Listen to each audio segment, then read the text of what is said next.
Nardon Inazzi, auditores e consultores, gerando resultados e credibilidade para seus clientes. Sulpetro em favor da revenda do consumidor gaúcho. Celulose rio-grandense e Sindareia construindo o Rio Grande Forte. Aliás, parabéns aí à Associação Gaúcha de Supermercados. Estive lá na Fierg na semana passada, quando aconteceu a Expoagas 2018.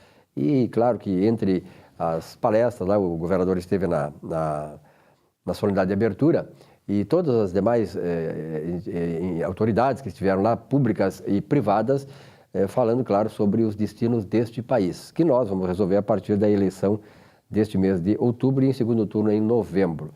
Bom, na verdade, nós temos que pensar, e a gente tem que dar essa dica para vocês, que nós precisamos reconstruir esse país. Esse país foi destruído, o Estado, o país e tal, então nós temos que ter muita responsabilidade em escolher aqueles que não estejam prometendo paraíso aqui. Não, nós temos que passar ainda muito sacrifício, essa geração ainda vai ser muito sacrifício, para que nós possamos reconstruir o Brasil que nós queremos.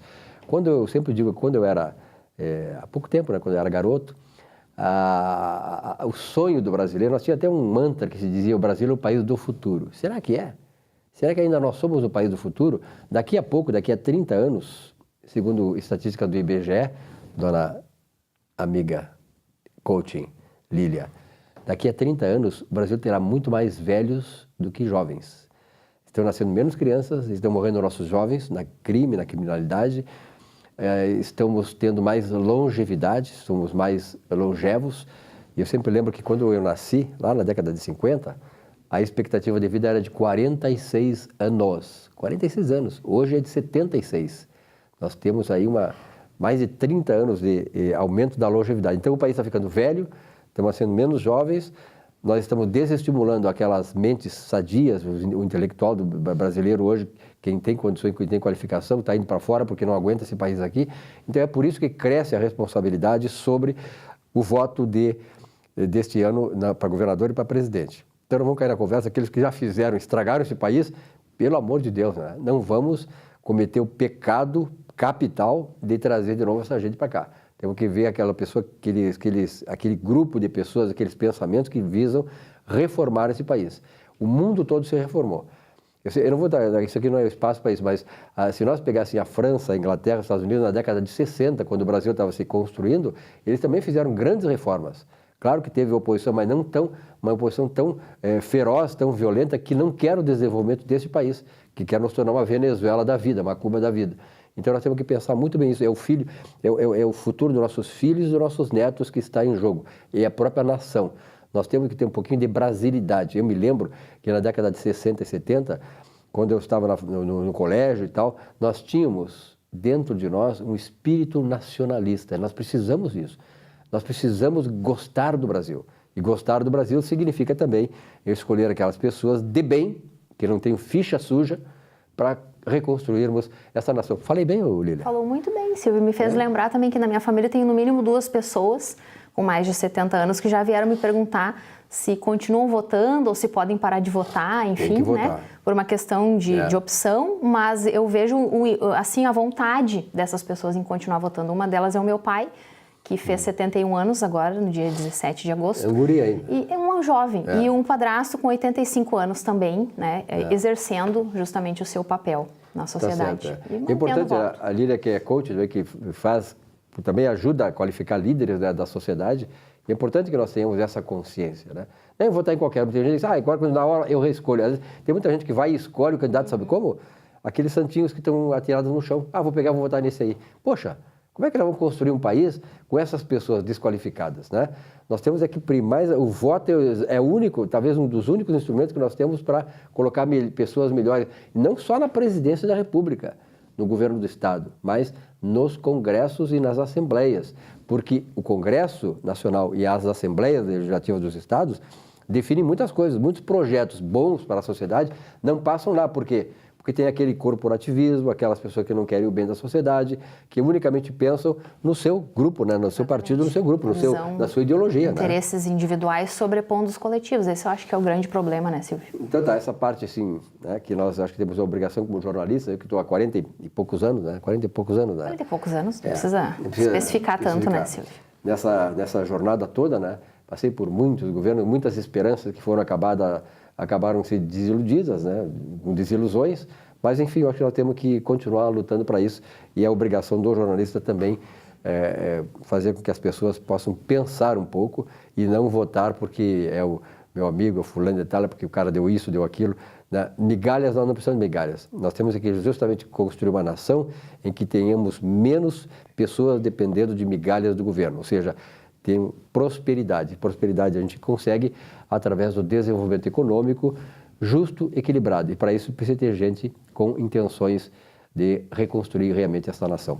Bom, uma das coisas importantes que se faz aqui no Estado é a questão da doação de órgãos, né? Que é algo assim fundamental. As pessoas têm que ter essa, também, né, Lília, tem que ter essa sensibilidade de que é preciso ajudar aquelas pessoas que também precisam da sua ajuda, né? Exatamente. Qual é o nosso papel nesse processo, né? E aqui temos a Carolina Rigotti Coutinho. Carolina, prazer em tê-la aqui novamente, né? Muito obrigada pelo convite. Que é da Via Vida, que é uma entidade que trabalha e esclarece sobre a questão da doação de órgãos, né? Exatamente. A Via Vida, ela tem o objetivo de diminuir a lista de espera por um órgão. Então, ela faz isso de duas maneiras. A primeira é divulgando a causa da doação de órgãos, para que as pessoas se tornem doadoras. E a segunda é prevenindo doenças que levam à necessidade de transplante, como hepatites, por exemplo. Então, fazemos campanhas na rodoviária para esclarecer as pessoas sobre a importância da vacinação.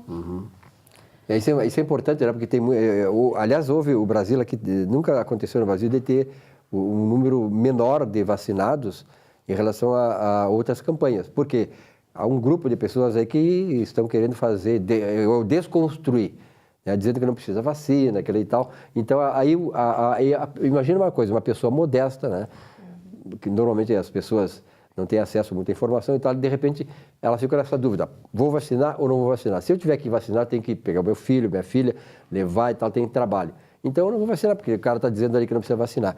E isso também tem que lutar contra isso, né? Contra esses fake news, né? Essas fake news. Com certeza, é muito importante. E junto com isso, a Via Vida também tem um braço assistencial. Então ela mantém uma casa de passagem para pessoas que vêm fazer transplante em Porto Alegre e não têm onde ficar.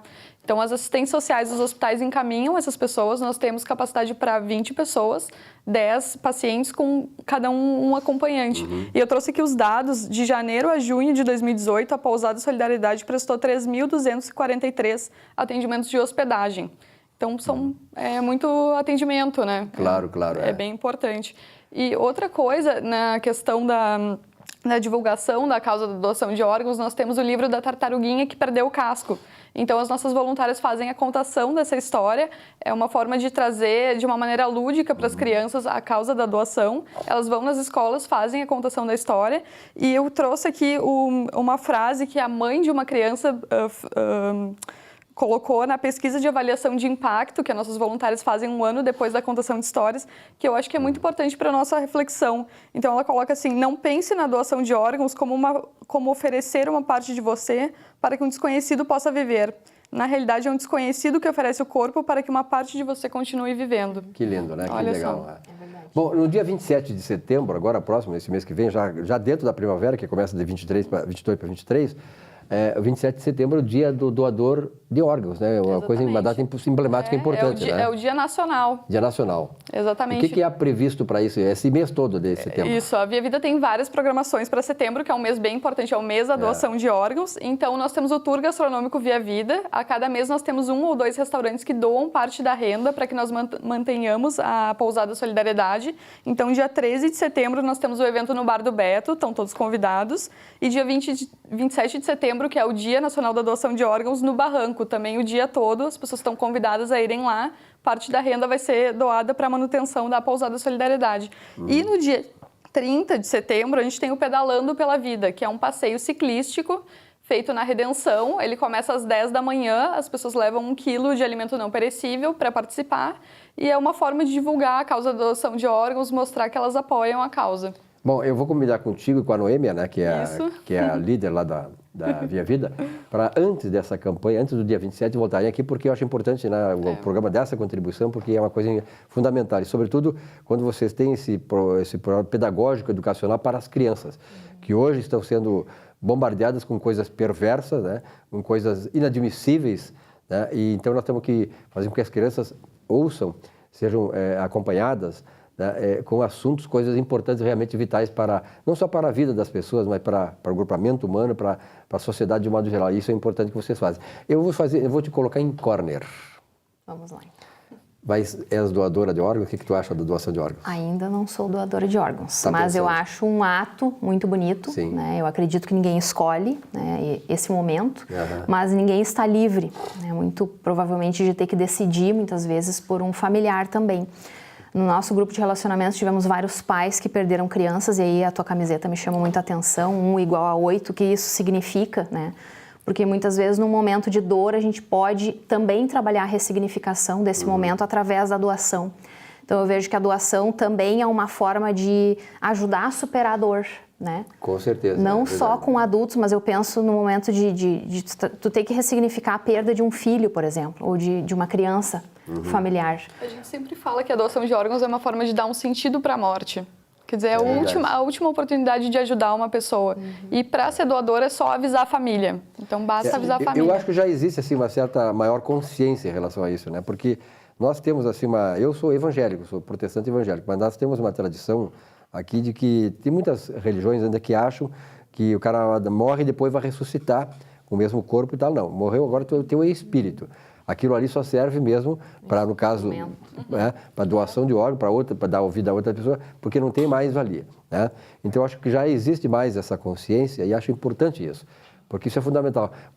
Tu tens, assim, noção do número de pessoas que estão nessa lista de espera? Eu não tenho o número atualizado mas da muito lista, grande, mas né? É muito grande. E todo ano entra muita gente nessa lista de espera. Por isso que a gente faz essa campanha de prevenção de doenças. Porque muita gente sai, faz o transplante, mas entra muitas pessoas. Então, a fila acaba ficando mais ou menos no mesmo nível todos os anos. Sim, sim. Não diminui. Então, é muito importante esse trabalho de prevenção também. Aqui a gente está falando de doação de órgãos, mas tem doação de sangue, que os bancos de sangue estão sempre secos, né? E doação de medula, até bem pouco tempo atrás, o meu esposo, o Leandro, ele foi compatível com uma pessoa lá do Rio de Janeiro, a gente ficou muito feliz com isso, porque é esse movimento de vida, né? E aí eu acredito que depois, nos finais dos exames, acabou não fechando, assim. Mas isso gera um movimento positivo, assim, nas pessoas. E tem uma coisa, a internet, por exemplo, a internet até ajuda muito nisso, né? Porque realmente esses grupos sociais, hoje, claro, tem um lado perverso, tem muitas coisas que se utilizam isso para o mal, mas para o bem também. Eu acho que isso é importante nesse caso, né? É muito importante, sim. Tá? Até convido todos que entrem nas nossas redes sociais, entrem no site da Via Vida, viavida.org.br, para saberem dos eventos, saberem como que podem ajudar e divulgarem a doação de órgãos. Né? Nós temos 4 vezes mais chance de necessitar de um órgão do que de ser doador. Então, acho que isso serve para as pessoas refletirem. Como é que é? Repete isso aí. Nós temos 4 vezes mais chances de precisar de um órgão do que de ser doador. Porque, lembrando que para ser doador tem que ter a morte encefálica, ou seja, parar de circular sangue no cérebro. Então, isso é só um... Condição, tem uma condição. É só 1% das mortes que acontecem são mortes encefálicas. Então, a gente tem mais chance de necessitar do que de doar. Carolina, muito obrigado pela tua presença. Muito obrigada. É importante isso. Então, fica o convite, fala com a Noêmia lá antes do dia 27 de setembro, porque eu acho importante chamar atenção para esse evento, né? Que emblematicamente setembro 27 é o dia do doador de órgãos e o mês todo, claro, vai ser aí pontilhado de eventos, né? Nessa coisa para alertar cada vez mais as pessoas e da importância de ser doador de órgãos, que é um ato assim dos mais humanitários que pode conhecer, né? Não tem outro ato mais humanitário do que tu dê em vida, tu diz assim, olha, depois eu quero ajudar uma pessoa que está na condição para ela viver mais que o tempo que eu não vou viver. É verdade. Muito obrigada pelo espaço. Aqui. Obrigada. Um rápido intervalo, nossa Economia e Desenvolvimento volta já já.